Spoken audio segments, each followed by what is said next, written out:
Boa noite, a paz do Senhor. Paz do Senhor. Vou ter que fechar aqui. Nós estamos com um problema de luz lá atrás. Está muito forte a luz lá de trás. Sim, tá Então a bom. gente vai ter que dar uma... Isso, tá bom. Então, estamos alegres, felizes com o Senhor, porque tem preparado esse tempo para a gente estar junto, estudando a palavra de Deus. Amém. O nosso Vem Estudar Comigo. Gente, a última aula, a última lição, que foi na quarta-feira, nós estudamos aí sobre a síntese de Amós. E estamos entrando agora na síntese de Obadias. Essa síntese vai até o Novo Testamento. Por que ela é importante? Veja que ao decorrer das sínteses que nós fomos falando, Deus foi trazendo ao nosso coração coisas importantíssimas para que a gente pudesse entender e rever. Por isso é importante você acompanhar isso, né? Parece uma coisa meio maçante, mas não é. Então vamos lá. A síntese do livro de Obadias.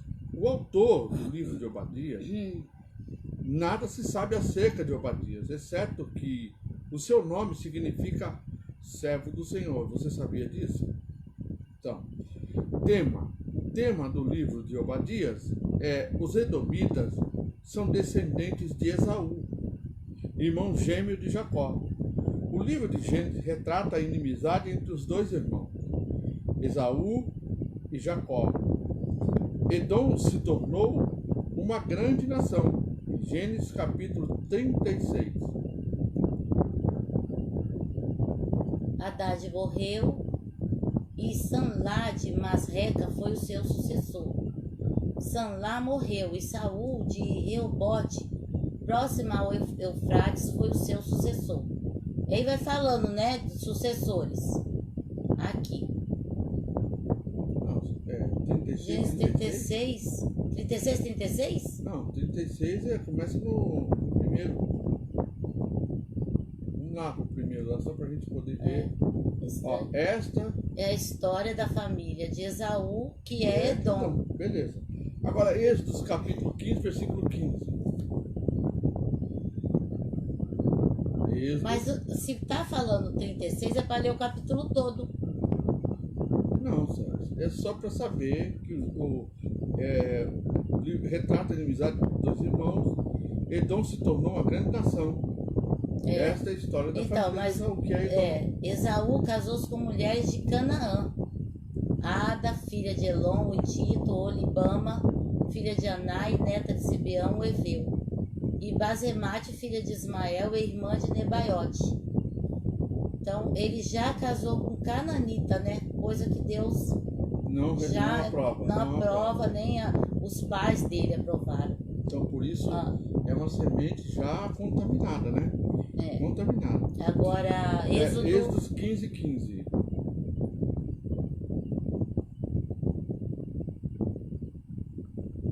Os chefes de Edom ficam aterrorizados. Os poderosos de Moabe são tomados de tremor. O povo de Canaã esmorece. Tá vendo? E Números 20, 14. Números capítulo 20, versículo 14. A Márcia tá falando que lá tá ventando, né? Mas aqui não tá, não, Márcia. Aqui não. Aqui tá muito calor. Olha a montanha. A montanha tá lá, tá fazendo uma luz que... Mas não tá ventando aqui, não. Choveu muito, né? Mas ventando, não. Diz que é hoje à noite. É hoje à noite? Ai, que medo. Aqui eu tenho medo dos ventos, gente. Números, capítulo 20, versículo 20. A gente vai ficar olhando a montanha e perde a lição. É vontade de conversar que a gente tá, né? No 20, 14. 20, 14? Pronto. De Cádiz, Moisés enviou mensageiros ao rei de Edom, dizendo: assim diz o teu irmão Israel, tu sabes de todas as dificuldades que vieram sobre nós. Então, quando os israelitas subiram da terra do Egito, os edomitas não os deixaram passar por sua terra. 20 e 20 agora. 20 e 21. Mas É Edom, Números capítulo 20, versículo 20 e 21. mas Edom insistiu: vocês não poderão atravessar. Então Edom os atacou com um exército grande e poderoso, visto que Edom se recusou a deixá-los atravessar o seu território. Israel desviou-se dele. Então, os edomitas não era para agir assim, né? Porque fosse ver a nação irmã da outra, né? Mas eles foram mal com o povo de Israel. É porque na realidade os filhos eles se julgavam como é que fala? Eles se julgavam os Filho da primogênitos. Eles se julgavam os verdadeiros herdeiros, né? Porque na realidade quem nasceu primeiro foi Esaú e ele era dono da primogenitura, mas ele vendeu por um prato de lentilha, né? Então ele perdeu esse direito. Eles achavam que ele tinha o direito. Entretanto, Deus ordenou que Israel tratasse Edom como irmão. Deuteronômio 23, 7 e 8. Não rejeite o edomita, pois ele é seu irmão. Também não rejeitem o egípcio, pois vocês viveram como estrangeiro na terra deles. A terceira geração dos filhos deles poderá entrar na Assembleia do Senhor. Não obstante, Edom sempre persistiu em prejudicar Israel, como atestam as Escrituras. Devido à sua insistente perseguição ao povo escolhido, o profeta anuncia a destruição final de Edom e, num futuro próximo, a de todas as nações que agiram da mesma forma, isso é, maltratando o povo de Deus. Nossa, você vê, hein? Anuncia então o final dela, né? E aqui não tem área de ação, né?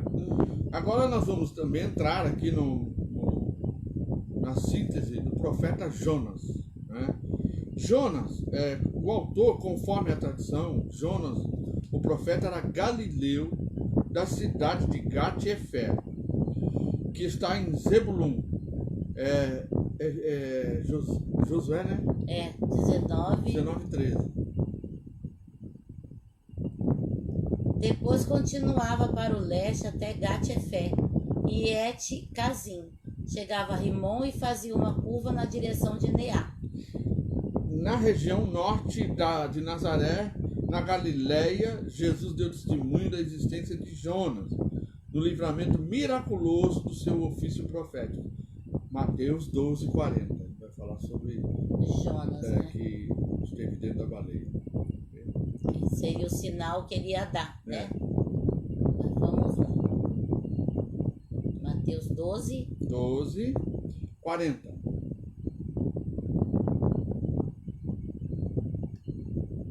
Pois assim como Jonas esteve 3 dias e 3 noites no ventre de um grande peixe, assim o Filho do Homem ficará 3 dias e 3 noites no coração da terra.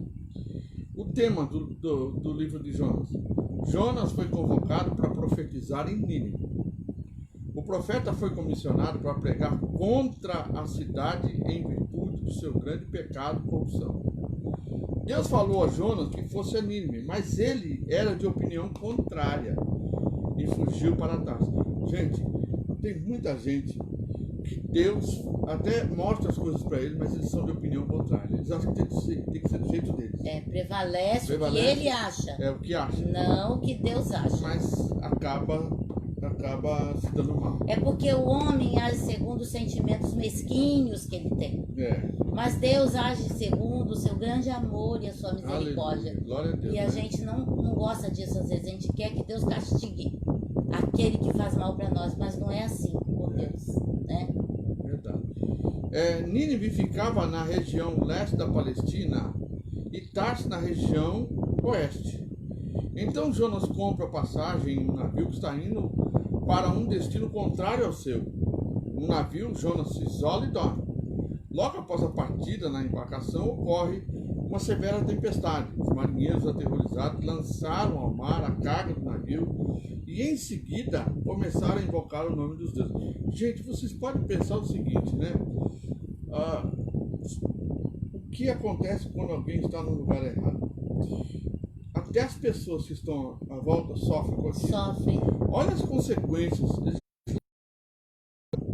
tiveram grande prejuízo por causa de alguém que está na fora da posição vontade errada. de Deus, Nossa, isso é terrível. Em seguida, começaram a clamar a Deus, né? Assim como uma pessoa que está na vontade de Deus abençoa muitos Muita à sua gente, volta, sim, os que com estão certeza. fora prejudica. Prejudica. Por meio de sorte, Jonas é identificado como causador de todos aqueles males. E por sua própria sugestão é lançado ao mar, que cessou a sua fúria. Isso está lá no livro de Jonas, capítulo 1, versículo 15. Então Jonas é engolido por um grande peixe, que está em Jonas capítulo 1, versículo 17. Não é pra ler, não? Não, ué, você sabe, ele já está falando aqui, né? Vamos lá, mais 1,15. 1,15. Então pegaram Jonas e o lançaram ao mar enfurecido. E esse se aquietou. E aí no 1,17. Então o Senhor fez com que um grande peixe engolisse Jonas. E ele ficou dentro do peixe 3 dias e 3 noites. Arrependido, ora no ventre do peixe, sinceramente pedindo salvação, quando Deus o coloca ileso sobre a terra. Que está no capítulo 2, versículo 10. E o Senhor deu ordens ao peixe, e ele vomitou Jonas em terra firme. Gente, que peixe era esse? Eu não sei. Né? Vamos falar baleia, mas a Bíblia diz peixe. Um grande peixe. Um grande peixe. Claro que se a gente for ver que o único que poderia, por causa do tamanho, seria a baleia. O problema é que diz que a baleia tem um glote pequeno. O glote dela pequeno. Então, por isso não se sabe exatamente que peixe que é. O profeta obedece a ordem de ir a Nínive e proclama em alta voz. Era um peixe-anjo. Sei lá, né? Era um anjo tipo baleia. Mas Deus, ele tem o poder de criar um peixe na hora lá e depois esse peixe sumir. Pode nem existir esse peixe, né? Deus fez ali na hora e pronto. Acabou, Nínive, ele proclama em alta voz a mensagem de arrependimento. Todo o povo reage com sincero arrependimento, voltando-se para Deus, que consequentemente suspendeu o julgamento que havia notificado, capítulo 3, versículo 10. Deus viu o que eles fizeram e como abandonaram os seus maus caminhos.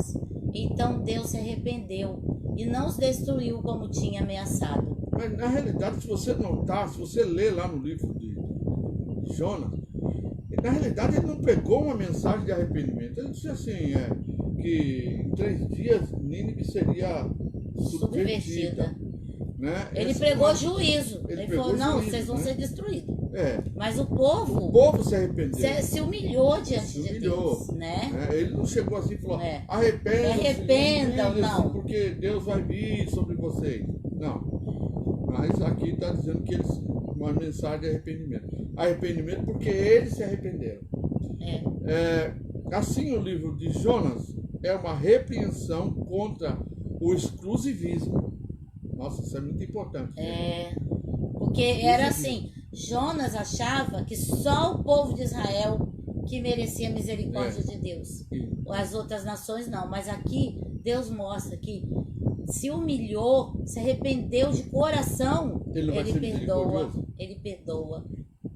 O povo de Deus hoje tem a responsabilidade de pôr de lado o nacionalismo inflexível e o ódio radical. Racial. Radical. O ódio racial e compartilhar o amor de Deus com todas as nações, tribos, povos e línguas. Quem tem muito disso, esse tipo de exclusivismo, é o próprio povo judeu, né? Xenofobia, como né? Eles são herdeiros da promessa, e ninguém nega isso, só que exclusivismo, a Bíblia não tem ninguém, Deus não tem ninguém por preferido. Agora nós vamos entrar no livro do profeta Miqueias. Nós estamos vendo aqui os profetas menores, né? A autoria de Miqueias é geralmente reconhecida. Ele era natural de Moresete Gat, uma aldeia cerca de 32 quilômetros a sudeste de Jerusalém. Foi contemporâneo de Isaías 1:1.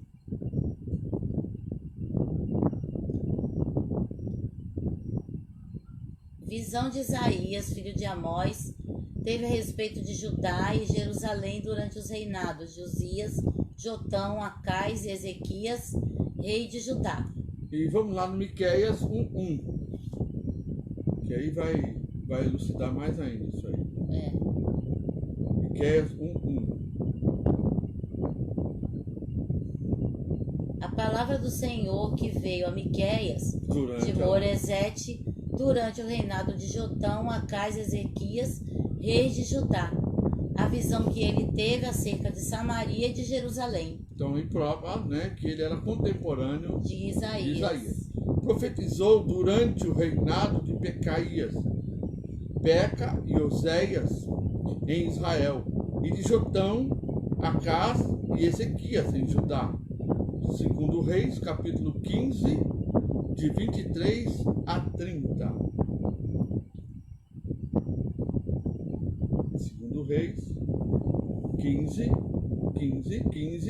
Segundo Reis, capítulo 15, versículo 23 até o 30. No 50º ano do reinado de Azarias, rei de Judá, Pecaías, filho de Menahem, tornou-se rei de Israel em Samaria e reinou 2 anos. Joyce, você tá notando que tá com um bichinho aqui picando a gente? Não, tá não. Eu não. Vai lá, continua. Até onde? É até o 30. Está meio aérea. Os bichos estão me picando aqui, gente. Pecaías fez o que o Senhor reprova. Não se desviou dos pecados que Jeroboão, filho de Nebate, levara Israel a cometer.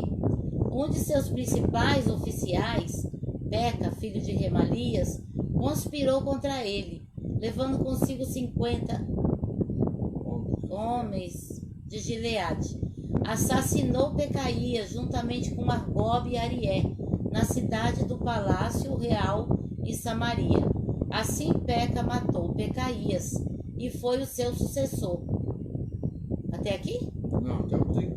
Os demais acontecimentos do reinado de Pecaías e todas as suas realizações, escrito nos registros históricos dos reis de Israel. No 52º ano do rei Azarias, rei de Judá, Peca, filho de Remalias, tornou-se rei de Israel em Samaria e reinou 20 anos. Nossa, é muito tempo, hein? A gente fica com 4 anos aqui, já fica achando muito. Ele fez o que o Senhor reprova, não se desviou dos pecados que Jeroboão, filho de Nebate, levava Israel a cometer. Durante seu reinado, Tiglat-Pileser, rei da Assíria, invadiu e conquistou Ijon, Abel, Bet-Maaca, Janoá, Quedes e Azor. Tomou Gileade e a Galiléia, inclusive toda a terra de Naftali, e deportou o povo para a Síria. Então Oséias, filho de Elá, conspirou contra Peca, filho de Remalias. Ele o atacou e o assassinou, não será um matando o outro, tornando-se seu sucessor no 20º ano do reinado de Jotão, filho de Uzias. Terrível, né? O tema: Miqueias usou figuras de prostituição para descrever o culto idólatra. Vamos lá, no livro de Miqueias, capítulo 1, versículo 7.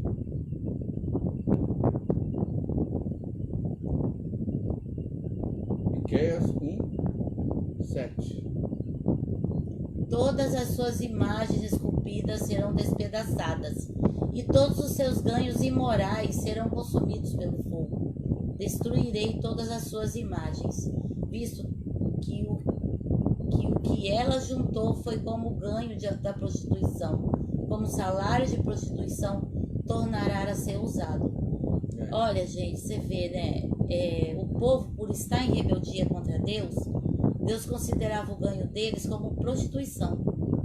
Então não importa também só ganhar dinheiro, não. Você tem que ganhar dinheiro de forma muito lícita, muito bem adquirida. Bens mal adquiridos têm um ai junto com ele. É verdade.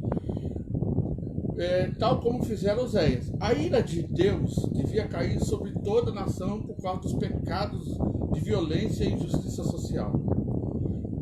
Veja que injustiça social é um pecado que chega ao céu. Hein?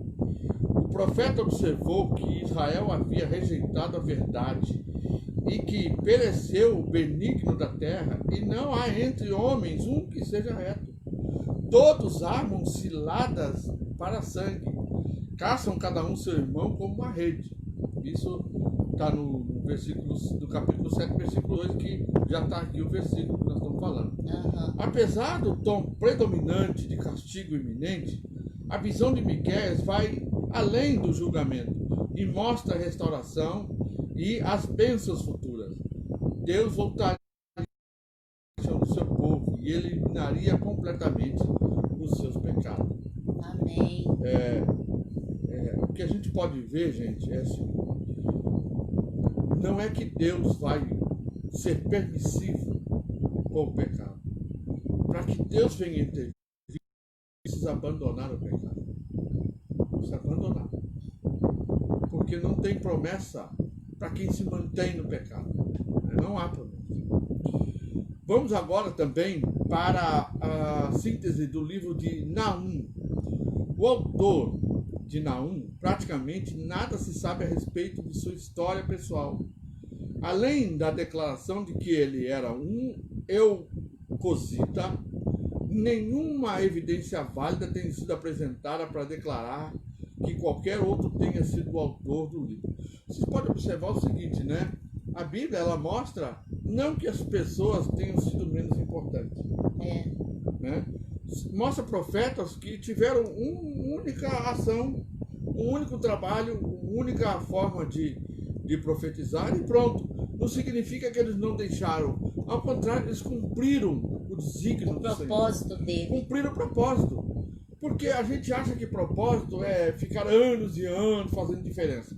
E se Deus determinar, como Isaías, como Ezequiel, como Jeremias, beleza. Não é o tamanho do propósito, né, que agrada a Deus. Não. É a obediência ao propósito. Realizado, quer ele seja grande ou pequeno, não é o tamanho do propósito, né? Aí a minha irmãzinha está ali assistindo ali com a gente. Glória a Deus. E o Diogo, como sempre, a Márcia. Como sempre, a Márcia, né? Tema: a cidade que outrora se arrependera dos seus pecados por meio da mensagem do profeta Jonas. Então você veja só que aqui ele está falando de Nínive, né? Agora mudou de opinião a respeito do seu primeiro arrependimento. Ou seja, eles se arrependeram, mas dessa feita eles não se arrependeram. Não se arrependeram, voltaram. De tal maneira que eles se entregou à idolatria, à crueldade e à opressão, que depois de 120 anos, não revelou com detalhes o plano divino para destruir e devastar Nínive completamente. Gente, esse povo devia ser muito ruim. Com certeza. Né? Devia ser muito ruim. Essas coisas sempre envolviam muito sacrifício de crianças, viu? Essas nações. Eu fico impressionado, gente, como perdura e como permanece a semente maligna. Né? Porque houve um momento em que todos se arrependeram. Houve um momento em que todos se posicionaram. Mas isso dura pouco tempo. Aqui nesse caso aqui, depois de 120 anos. Mas até essa destruição não significa que eles mudaram depois de 120 anos. Ao longo de 120 anos eles foram mudando. Ao invés de se manter, né, fiéis, né? Onde você vai? Não, só estou olhando. Não, Eliseu concluiu com maestria que a lei da selva não é a lei de Deus.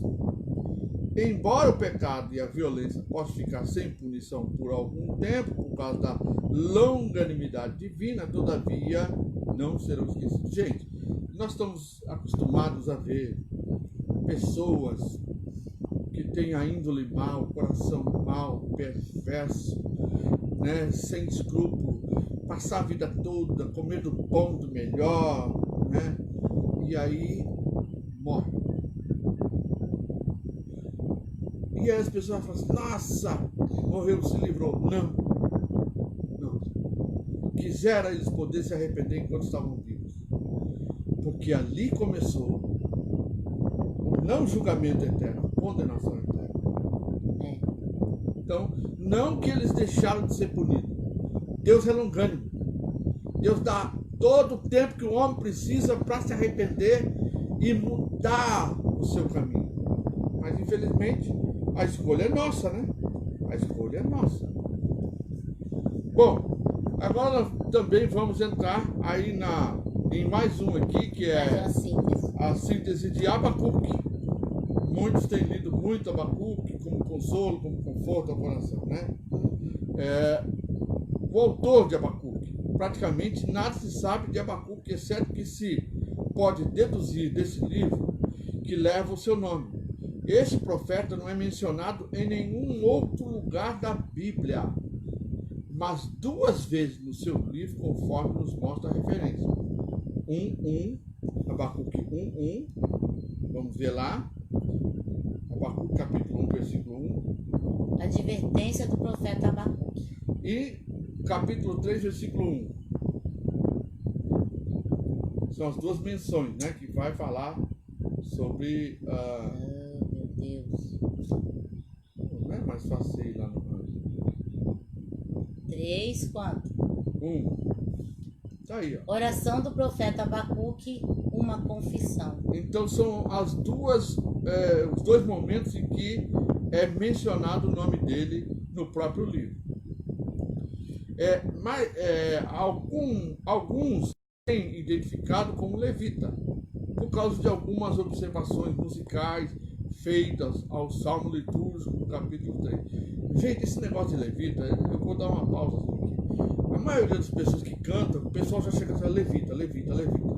Ah, os levitas, quem toca é os levitas. Essa era uma das funções. Uma das funções dos levitas. Ser levita é cuidar das coisas de Deus. Existia levita que levava o tabernáculo. Existia levita que montava o tabernáculo. Existia levita que lavava a louça, né? Que lavava a louça, que limpava o sangue. Então, cada um tinha a função de levita. Não é a função de ministros de louvor. Não. O ministério de louvor fazia parte da tribo de Levi. E aí o pessoal agora tudo é o levita, chama os levitas, os levitas, os levitas. Então é sempre o ser humano está sempre interpretando ao seu gosto, né? Entretanto, tal raciocínio não se mostra lógico, pois do mesmo modo Davi escreveu vários salmos litúrgicos e não era da tribo de Levi. Da tribo de Levi. Bom, o tema: o profeta presencia por todos os lados a injustiça triunfante e não castigada. Você veja só, todos os lados, a injustiça triunfante e não castigada. Nós vemos isso no nosso tempo, gente. Né? Parece que nunca tem castigo. Gente ruim não morre, né? Era isso? O cara vive 90 anos, 90 e poucos anos. Isso eu entendo eu entendo como longanimidade de Deus. Está dando para ele toda a oportunidade do mundo. A princípio, Abacuque lamenta o pecado do povo e depois dos inimigos. A princípio, seu clamor pelo julgamento aparentemente não é ouvido por Deus. Capítulo 1, versículo 1 e 2. Capítulo 1, versículo 1 e 2. Advertência do profeta Abacuque, né? Até quando, Senhor, clamarei o socorro sem que tu ouças? Até quando gritarei a ti violência sem que tragas a salvação? Não é que Deus não ouve, é que ele não atendeu naquele tempo, naquele momento, né? Quando o Senhor, porém, repreendeu ao profeta, ele ficou ainda mais surpreso, porque os agentes do julgamento de Deus, os caldeus, são mais ímpios e mais dignos de castigo do que suas vítimas. Já pensou? Ou seja, né? Os agentes de julgamento de Deus eram os caldeus, né? Só que eles eram pior do que os israelitas. Eram pior do que os israelitas. Abacuque... Só que é aquilo que a gente já leu. Israel foi dado muito a ele de Deus. Com certeza. Não era para eles serem do jeito que foram. Eles sofreram tudo isso, gente, não por injustiça divina, jamais, mas por consequência do seu estado de desobediência e também de não abandonar o pecado, nem a idolatria, né? Abacuque ficou perplexo, conduz sua inquietação a Deus, que logo a faz cessar, e ainda apresenta uma solução para os problemas do profeta, resumida na seguinte declaração: aleluia, o justo viverá pela fé. Está lá no capítulo 2, versículo 4, né? O justo viverá pela sua fé. Posso ler? Escreva: o ímpio está envaidecido, seus desejos não são bons, mas o justo viverá pela sua fidelidade. Agora, não significa que ele vai viver pela fé? Outra versão. Então, não significa que ele vai viver pela fé e não vai haver situações difíceis para ele. O fato de Deus dizer o justo viverá pela fé é exatamente isso. Ele vai permanecer firme em meio às dificuldades e aflições do tempo que ele vive. Escreve, pois, eis que o ímpio está cada vez mais arrogante. Suas vontades não visam o bem, mas o justo viverá pela sua fé. Então, muitos pegam isso aqui e falam: não, o justo vai viver pela fé, e significa que ele vai ficar isento de situações difíceis. Não vai ficar. Se tem que usar a fé, é porque ele vai viver mais no escuro do que no claro. Sim, com certeza. Ele não porque vai ficar a fé é o que a gente não vê, né, gente? Mas o que vai manter ele firme é a experiência dele, de fé, do agir de Deus na vida dele, do que Deus já fez, né? Para Pirma, né, Mary Pirma, isso quer dizer que, por mais triunfante que pareça o mal, o justo não deve julgar pelas aparências, mas sim pela palavra de Deus. Embora os ímpios vivam e prosperam nas suas impiedades e os justos sofram, esses últimos devem viver uma vida de fidelidade e confiança. Amém. Não olhando para isso, né? Porque quando a gente começa a olhar para a injustiça do ímpio e... Por quê? 32. Quando a gente começa a olhar para a injustiça do ímpio e a gente focalizar os nossos olhos, daqui a pouco vai parecer que Deus está sendo injusto com a gente. E aí entra a autocomiseração. E isso não, é pecado. entra a justiça própria. A justiça própria, a dó de si mesmo, enfim. Não, gente, eu creio em Deus, você crê em Deus. O céu. Isso basta. Seu nome está escrito no livro da vida. Isso basta. Porque quanto tempo essa vida dura? Logo ela acaba. E aí você vai se encontrar com Deus e receber dele a sua herança. Glória a Deus. Amém. Agora vamos à síntese de Sofonias. Autor. No primeiro versículo do livro, Sofonias traça sua descendência até o seu bisavô, Ezequias. Ele profetizou durante o reinado de Josias, rei de Judá. Olha, Josias também, né? E antes da queda de Nínive, em 612. 1 e 2, 13. Sofonias, 1 e 2, 13. Eis a palavra de Yahvé que veio a Sefane ben Cusi, Sofonias, filho de Cushi, cujo nome significa Yahvé protege, né? Neto de Gedalias, bisneto de Amarias e trineto, né, de Ezequias, durante o reinado de Josias, filho de Amon, rei de Judá. Agora o 2:13. 2:13. Deus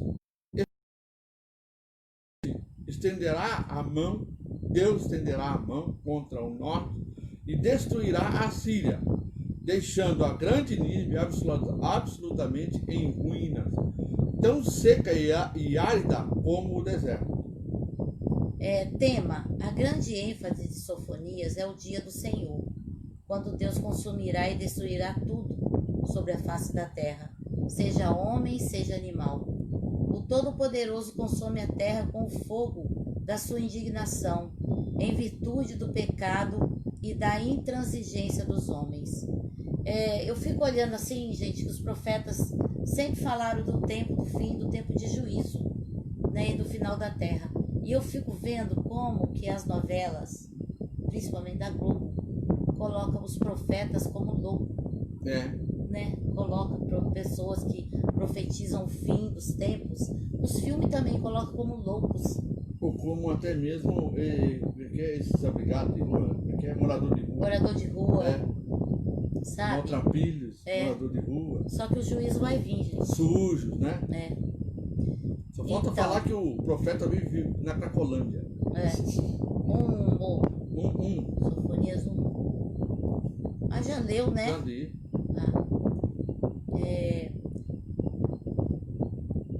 Cadê onde eu tô? 1:8, agora é o 3:8. Vamos lá no 3:8. 1:8 já leu? Já, acabei de ler. Sendo assim, esperai por mim, adverte Yahvé, no dia em que eu me levantar para expressar meu testemunho de acusação. Portanto, decidi ajuntar as nações, reunir os reinos e derramar minha ira sobre eles, todo o furor da minha indignação. E então o mundo todo será consumido pelo fogo do meu zelo e da minha ira. Gente, eu não li o 1:8 não, ela falou aqui, eu vou ler agora. No 1:8, ó. No dia do sacrifício do Senhor, castigarei os líderes e os filhos do rei e todos os que estão vestidos com roupas estrangeiras. Assim como Sofonias, mais 2 profetas, também falaram sobre o grande dia do Senhor. Joel 2:31 e Malaquias 4:5. 2:31 e Malaquias 4:5. O sol se converterá em trevas e a lua em sangue, antes que chegue o grande e terrível dia do Senhor. E outro? Malaquias 4:5. Malaquias 4:5.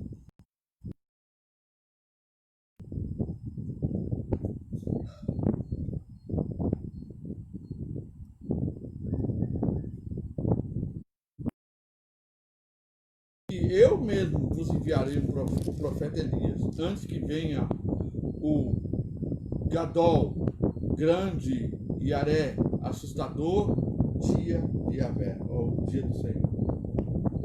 Olha só. E essa expressão sugere uma mensagem de julgamento do Senhor e também indica que o Deus de Israel é considerado um lugar de descanso para o arrependido. Glória a Deus, né? Sempre tem esse detalhe. Deus é um lugar de descanso para aquele que se arrepende. Para aquele que se arrepende. Não só se arrepende, gente. Porque assim, mas aquele que abandona a prática do pecado. Não significa que ele não pode cometer alguns erros. Pode. Nós somos carnais, nós somos carne, né? Isso por falta de vigilância, claro. Se ele deixar de vigiar, ele pode até cometer algum erro. Mas o que é do Senhor, ele logo se arrepende, né? Ele se posiciona, porque ele não vive praticando na prática do pecado.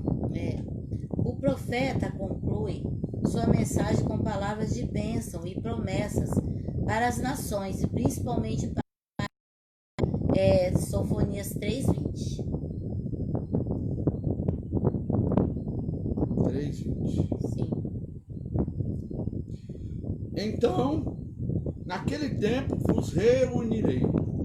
Naqueles dias eu mesmo vos trarei de volta para casa. Eu vos darei a honra e o reconhecimento entre todos os povos da terra, quando enfim eu restaurar a vossa sorte e trouxer vossos cativos de volta diante dos teus próprios olhos, garante Yahvé do Senhor. Amém. Aquele hino, né? É o triunfo do Namém, né? Quando enfim chegar o dia. Quando enfim chegar o dia. Quando o povo de Israel estiver bem com Deus. Agora vamos à síntese de Ageu. Autor, Ageu é um dos profetas pós-cativeiro. Então o cativeiro já acabou e aí Deus me enviou Ageu, que ministraram após o retorno de Israel do exílio babilônico. Pouco se sabe da sua vida, além do livro que traz o seu nome. Somente Ageu, conforme referências 5:1 e 6:14. Aí que tá, hein? É de Ageu ou de Esdras? É Ageu. Não. É o livro de Esdras mesmo. Esdras. Por que não tem 5? Não, só tem 1, 2. Esdras 5:1. É. Ora, os profetas Nagai, Ageu e Zacarias ben-Idó, Zacarias filho de Adó, puseram-se a pregar aos judeus de Judá e em Jerusalém, em nome do Deus de Israel que estava sobre eles. E 6:14. 6:14. Dessa maneira, os líderes dos judeus continuaram a construir e a prosperar, encorajados pela pregação dos profetas Ageu e Zacarias, descendentes de Ado, né? De Ado. Eles concluíram a reedificação da casa de acordo com as orientações de Deus de Israel e os decretos de Ciro, rei da Pérsia. Amém. Ele é o único personagem bíblico com esse nome no Antigo Testamento, cujo significado é festivo ou alegre. Tema: após destruir o poder babilônico, por meio de um decreto, Ciro concedeu a Deus que retornassem à terra da promessa para a reconstrução do santuário em Jerusalém, sob a direção de Zorobabel, o governador, e Josué, o sumo sacerdote. Esdras 5:3.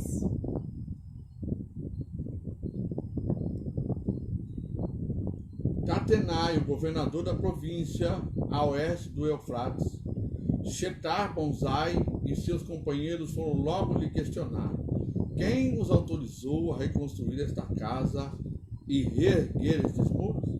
A Márcia está perguntando se interrompeu. Aqui não. Não interrompeu não.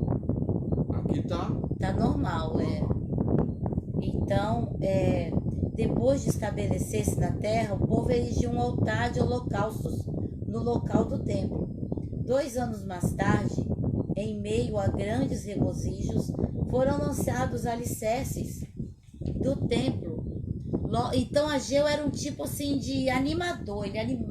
A palavra de Deus vinha ele para animar o povo, né? Porque imagina, gente, eles voltaram à terra e não tinha mais nada ali. Tava tudo queimado, tudo estragado, né? Logo, vizinhos hostis, os samaritanos, empregaram seus ardis para interromper a obra, o que foi feito por um decreto imperial. Então, um estado de indiferença apoderou-se dos 50.000 exilados que haviam retornado com o intento de reconstruir a casa de Deus. Por conta desse sentimento de indiferença, aqueles judeus que retornaram, ao invés de reconstruir o templo, estavam ocupados adornando suas próprias casas. Como resultado dessa negligência, foram castigados com seca e esterilidade. Durante 16 anos, o templo permaneceu inacabado, até o reinado de Dario Estaspés, quando esse rei publicou uma ordem permitindo a conclusão da obra. Fortalecidos por Deus, o povo inicia as obras da casa do Senhor e o projeto é retomado. 3 vezes o profeta repete o imperativo: ser forte, ou seja, tenha coragem. Uma vez dirigindo a Zorobabel, outra a Josué, e também, Josué, gente, não é o de lá do livro de Josué não, tá? É Josué, o sacerdote aqui. E também a todo o povo. 2:4. O fim é dirigido a todos de modo geral. Sofonias 2:4. Sofonias não. Não, é Ageu. Aí sim, 2:4.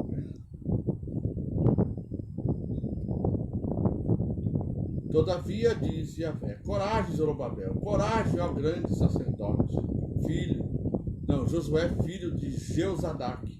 Esforçai-vos todo o povo da terra, exorta o Senhor, e trabalhar com dedicação, porquanto eis que eu estou convosco, assegura Yahvé, o Senhor dos Exércitos. Por fim, é dirigido a todos de modo geral.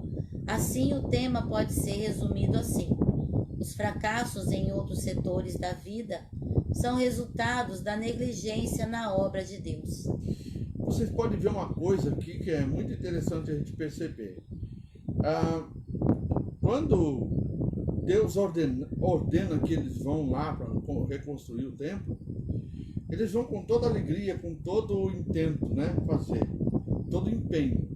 Mas quando encontram resistências, eles desanimam. E aí desanima e fica por 16 anos. Ou seja, ele, além de desanimar, o que eles fizeram? Vamos deixar esse negócio aí da casa de Deus para lá, vamos cuidar da própria vida. Mas você vê, por eles abandonar a obra de Deus, o que aconteceu? Deus mandou seca para eles. Olha só, então eles foram cuidar da própria vida, deixaram de fazer aquilo que Deus tinha determinado como um plano, como um propósito. E aí o que aconteceu? A consequência, houve esterilidade, seca, a bênção de Deus não estava sobre eles. E aí Deus falou por quê, né? É porque vocês estão cuidando daquilo que é de vocês e não meu. Acontece com muita gente, começa a encontrar dificuldades no trabalho ministerial, começa a encontrar dificuldade em tudo aquilo que faz, que fala concernente à obra, ao conhecimento da verdade, ao conhecimento da palavra. As pessoas desanimam. Aí o que elas fazem assim? Vão cuidar da vida, começam a desviar o seu foco. Então eles desviam o foco, começam então a cuidar de si mesmo e se esquecem daquilo que Deus colocou nas mãos dele para fazer. E olha só a consequência. Isso é um alerta para todos nós, porque Deus não mudou. A consequência disso não era só para o povo de Israel, é para todos nós. Deus entregou nas nossas mãos algo precioso para a gente fazer. A gente tem que ser frutífero, gente. Amém. Tem que ser frutífero. Não podemos desanimar por qualquer situação que venha acontecer, porque o desânimo é uma das principais armas do diabo. E é carnal, né? E é carnal. É carnal. Agora vamos à síntese de Zacarias. Autor. Com o advento da alta crítica moderna, os últimos 6 capítulos do livro vêm sofrendo críticas severas. Entretanto, as tradições judaica e cristã reconhecem sua unidade. Zacarias provavelmente nasceu na Babilônia, descendente de uma família sacerdotal. Retornou a Jerusalém com sua família e os 50.000 exilados, que regressaram sob a ordem de Ciro, em 536 a.C. Iniciou seu ministério quando ainda jovem. 2:4, Zacarias. 2 meses depois de Ageu ter iniciado o seu, Ageu 1:1 e Zacarias 1:1. Então, gente, uma coisa que só para mim finalizar aqui um comentário, gente. A gente pode pensar o seguinte: por que Deus permite que o inimigo venha e nos pressione? Para nós conhecermos aonde está firmado a nossa fé. E aí a gente vai ver que a nossa fé não está firmada em Deus, porque a gente logo abandona as coisas do Senhor. Isso é perigoso, gente. Precisamos pensar nisso. Vamos lá? Zacarias 2:4. Zacarias 2:4.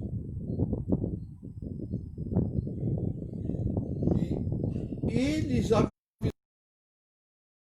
jovem, Jerusalém será habitada como os povoados sem muro de proteção por causa de sua incontável quantidade de habitantes, tanto seres humanos como animais.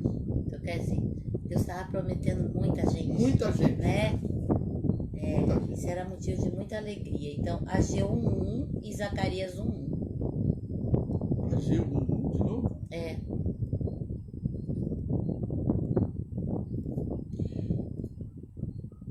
No primeiro dia do 6º mês do 2º ano do reinado de Dário, eis que a palavra de Yahvé foi anunciada por intermédio do profeta Hagai, Ageu festivo, ao governador de Judá, Zerubabel ben Shealtiel, Zorobabel, filho de Sealtiel, ou Salatiel, que é o nome do e meu irmão. ao grande sacerdote Josué, filho de Josadac, nos seguintes termos. E assim ele fala os termos, né?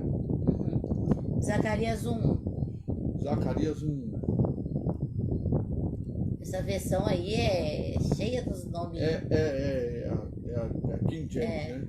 No 8º mês do 2º ano do império do rei Dário, a palavra de Yahvé chegou ao profeta Zearia ben Bereia.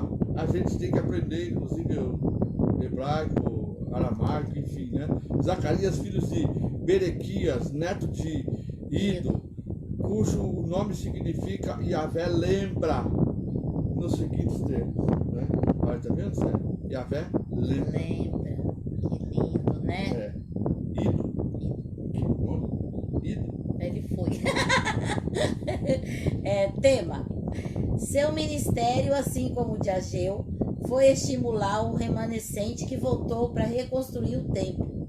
Devido à oposição local e ao desencorajamento do povo, Zacarias transformou essa situação calamitosa em uma cena gloriosa. Enquanto isso, por meio de uma série de visões e profecias, ele descreve uma Jerusalém restaurada, protegida e habitada pelo Messias. E essa Jerusalém é a capital de uma nação elevada acima de todas as demais. O povo reagiu e a construção foi concluída em 516 a.C., o 6º ano do reinado de Dario. Zacarias finaliza com uma descrição da culminante batalha na terra, quando o próprio Senhor se envolverá na peleja. 14, 2-4. Então o Senhor será rei sobre a terra. E 14, 9. 12, 2, 4. 14. 14, tá, vai, tá 2 a certo. 4. Porquanto ajuntarei todas as nações para lutar contra Jerusalém, a cidade será tomada, as habitações serão saqueadas e as mulheres violentadas. Metade da cidade será sequestrada e levada para o cativeiro, contudo o restante do povo não será exterminado da cidade. Deus está falando aqui de algo que ele avisou por muito tempo, mas o povo não deu ouvido.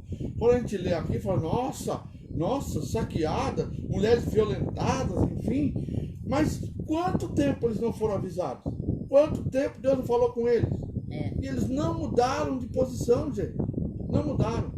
Então, Yahvé se apresentará pessoalmente para a guerra contra aquelas nações, como ele fazer em dia de batalha.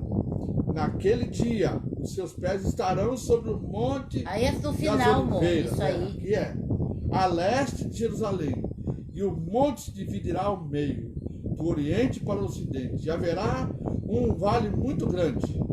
A metade do monte será retirado para o norte. Tremendo. Imagina isso. essa Então cena. o Senhor será rei sobre toda a terra. 14, 9. E Yahvé será rei de toda a terra. Naquele dia haverá um só Senhor, e o seu nome será o único nome. Tá bem. Então até aqui, né, moço, né? Porque não dá pra ler o Malaquias, né? Dá sim. Dá? Fala aqui, dá. É o último, né? Então é o último. Vamos lá. É a Dá. síntese de Malaquias. Autor é o próprio Malaquias, mas nada se sabe das bases familiares ou da vida desse profeta fora das páginas desse pequeno livro. A tradição judaica diz que Malaquias, Ageu e Zacarias eram membros da grande sinagoga. Tema: Malaquias apresenta o quadro de um povo religioso externamente, mas interiormente indiferente e falso. O culto era enfadonho e cansativo para eles. Tá falando dos dias de Tá hoje? falando dos dias de hoje? Meu Deus. 1:3.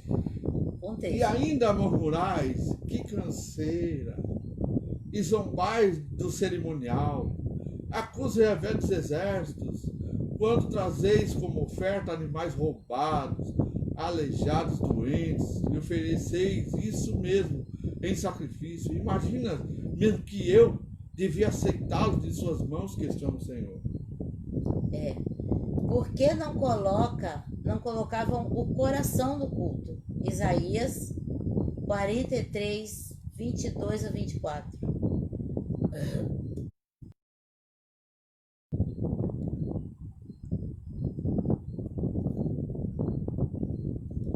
43, 22, 24. É. Contudo, não me invocaste, ó Jacó, mas te cansaste de mim, ó Israel. Gente, que coisa terrível, né? Cansar de Deus. Não me trouxeste ovelhas para o holocausto, nem foi a mim que honraste com os teus sacrifícios. Não te exigi ofertas, nem te cansei com exigências de incenso. Não gastasse prata para comprar a cana aromática, nem me satisfizesse com a gordura dos teus sacrifícios. Mas me sobrecarregaste com os teus pecados e me deixaste exausto com as tuas ofensas. Nossa. Aqui, Miqueias agora 6, 3.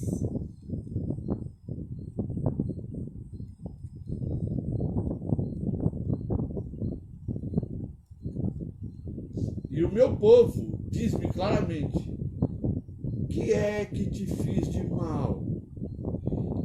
Em que te ofendi? Responde-me. É assim que a gente faz, né? O sacerdote, porque, né, Nunca amor? olha, nunca reconhece. Veio essa o que você vai fazer. pandemia e fechou tudo, né? Tinha aqueles louvores, aquelas festanças. Será por quem? É. Vamos pensar, gente, né? Vamos pensar. Os sacerdotes pouco se importavam com o que ofereciam a Deus, de modo que dedicavam ao Senhor o animal cego, o coxo e o enfermo, onde a gente já leu, né? A grave natureza do pecado dos sacerdotes e do povo em geral inevitavelmente ocasiona o juízo de Deus. Os israelitas questionavam o seu amor. 1 e 2, Malaquias 1 e 2. E Malaquias fala: quem dera que as portas do templo se fechassem, para mim não ter que suportar mais o culto deles. Eis a palavra profética de Yahvé, o Senhor contra Israel, anunciada por intermédio de Malaquias, meu mensageiro. Eu sempre vos amei, assegura Yahvé. No entanto, vós me questionais, de que maneira nos tem amado? Ora, não era Esaú irmão de Jacó? Relembra o Eterno, assim, ainda assim amei Jacó, né? E rejeitei Esaú, transformei suas montanhas em terras arrasadas e entreguei sua herança aos chacais do deserto. Embora... É só o 2. Até o 2 só? É. E a sua honra e grandeza. 1,14 e depois 2,2. A Márcia 14. falou que tá ruim a transmissão lá, tá estranha. Mas não é aqui não, Márcia. É lá. É. Maldito seja o enganador, que tendo no rebanho um macho sem defeito, promete oferecê-lo, mas acaba sacrificando para mim um animal defeituoso doente. Adverte o Senhor dos Exércitos, pois eu sou o grande rei, e o meu nome deve ser temido entre todas as nações. Ele está dizendo o seguinte: tem consequência. É. Não se E pode agora prestar culto de qualquer maneira. 2,2. 2. Está na hora de acabar. Se não me ouvires com toda atenção, a fim de honrar o meu nome, afirma Yahvé dos Exércitos, lançarei tal maldição sobre vós, até que as vossas maldições as vossas bênçãos sejam amaldiçoadas. Aliás, já as amaldiçoei, porquanto não dedicais o vosso coração para me honrar. Ele está falando isso com os líderes, viu? Ó, já agora vamos Está falando terminar. com os pastores, né? É. A sua justiça 2,17. É difícil não comentar, né, gente? Por fim, eis que tendes irritado Yahvé com as palavras, e ainda questionais: como temos aborrecido a Deus? Ora, quando dizeis que todo aquele que pratica o mal acaba passando por bom aos olhos do Senhor, que é justamente da má pessoa que Yahvé se agrada mais, e ainda tem coragem de indagar: onde está o Deus do direito e da justiça? E o seu caráter. Eu acho que você vai ter que ver depois, então, Márcia, né? Porque não deu problema aqui, né? Mas vai estar gravado, né? Vai estar gravado isso. Então vamos compartilhar e dá para ver onde perdeu, né? E o seu caráter. Então, questionava o amor de Deus, a honra, a grandeza, a justiça de Deus e o seu caráter. Vossas palavras têm sido hostis e acusadoras contra a minha pessoa, reclama Yahvé, e ainda ousa indagar o que temos falado contra ti. E o 15, né? Tenhos comentado que é inútil servir a Deus e murmuram. Que vantagem temos tido por termos cuidado em obedecer os preceitos de Deus e por ficarmos orando e lamentando perante o Eterno dos Exércitos. Por causa disso, estamos achando que os arrogantes é que são felizes. Olha só, eles estão com o coração na terra. Então, Como muitos hoje estão com o coração na terra. Por isso eles falam isso. Que adianta? Porque estão sempre querendo tirar o bem da terra, querendo que Deus nos dê, ainda mesmo que não mereçam. Por causa disso, estão achando que os arrogantes são felizes. Por quanto prosperam, praticam o mal, essas pessoas vivem desafiando a Deus e nada lhes acontece. Capileza. Acabou? acabou. Gente, Então, por hoje glória a Deus. é só, viu, Gente, irmãos? quem leu o livro de Ah, Malaquias... não, olha. Ixi, Então, deixa agora, vamos terminar. Por 3 vezes na referência 1, de 11 a 14, o Senhor declara a sua grandeza. E 10 vezes em todo o livro, o Senhor chama a atenção para a honra devida ao seu nome.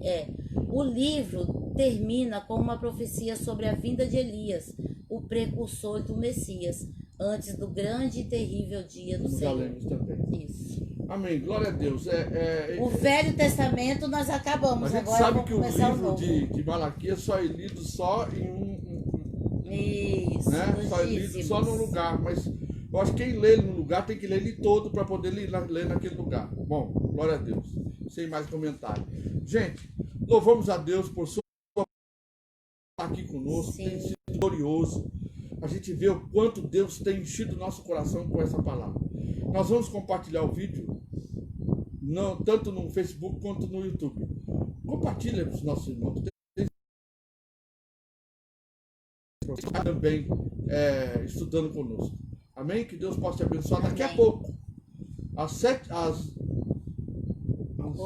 8 horas da noite, às 8, nosso culto em casa.